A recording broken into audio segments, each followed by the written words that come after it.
Elara stared at the acquisition papers, her heart hammering against her ribs like a trapped bird. The signature on the dotted line wasn't hers. It was Julian's. Her mentor, her confidant, the man who had preached integrity, had just sold Nexus, the VR therapeutic startup they'd built from the ground up, to a tech giant, without her knowledge or consent. The betrayal was a physical blow, leaving her breathless, the sterile office suddenly spinning. The preceding months flashed before her eyes, Julian's sudden insistence on handling all investor communications, his subtle changes to the cap table documents she'd signed off on quickly during a crucial funding round, his growing evasiveness about the imminent Series B. Every "trust me" now echoed with a sinister undertone. He had meticulously laid the groundwork for this heist, a slow, calculated suffocation of her ownership. Elara confronted Julian, her voice a low, dangerous growl, but he merely smiled, a cold, calculating glint in his eyes she'd never seen. "Business, Elara. You were too emotional, too attached. I merely ensured Nexus reached its full potential, unburdened by sentiment." He spoke of it like a necessary amputation, her dreams collateral damage in his ruthless ambition. The sheer audacity, the lack of remorse, solidified her resolve. The following weeks were a blur of legal consultations and agonizing self-doubt.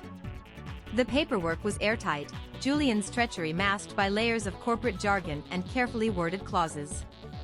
Her lawyers advised caution, but Elara felt a fire igniting within her, a burning need not just for justice, but for retribution. She wouldn't just fight, she would dismantle him, piece by agonizing piece. Elara began her meticulous research, diving into Julian's past. She uncovered a pattern, a string of successful ventures where co-founders mysteriously lost their stakes, whispers of ethically dubious practices. This wasn't an isolated incident, it was Julian's modus operandi. Her anger sharpened into a cold, precise weapon. She wasn't fighting a single betrayal, she was exposing a serial predator. Her strategy coalesced, use his own methods against him. Julian's greatest strength was his network, his unassailable reputation.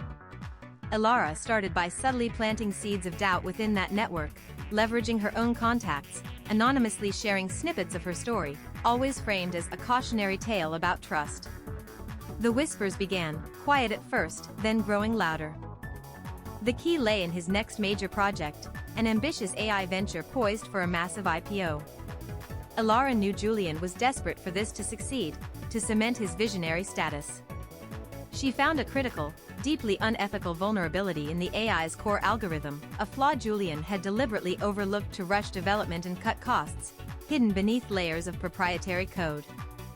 Using an anonymous tip and carefully curated evidence, Elara leaked the vulnerability to a tech journalist known for their investigative prowess. The story broke just weeks before the IPO, detailing how the AI, if exploited, could compromise user data on an unprecedented scale. Panic erupted, investors pulled out, and Julian's meticulously built empire began to crumble. The fallout was catastrophic for Julian. The IPO was cancelled, his reputation was in tatters, and legal investigations began into his past dealings. His carefully constructed facade shattered, revealing the hollow man beneath. Elara watched from a distance, no longer consumed by rage, but by a quiet, profound sense of satisfaction. Justice, though slow and unconventional, had been served. Months later, Elara stood before a new team, a new startup. This one, built from the ashes of her betrayal, focused on ethical AI development. She had learned a harsh lesson, but also discovered an unwavering inner strength. The ghost of Julian's betrayal lingered, a scar, but also a constant reminder of the resilience of her spirit. She was stronger, wiser, and unbreakably her own. Her future, finally, was truly her own.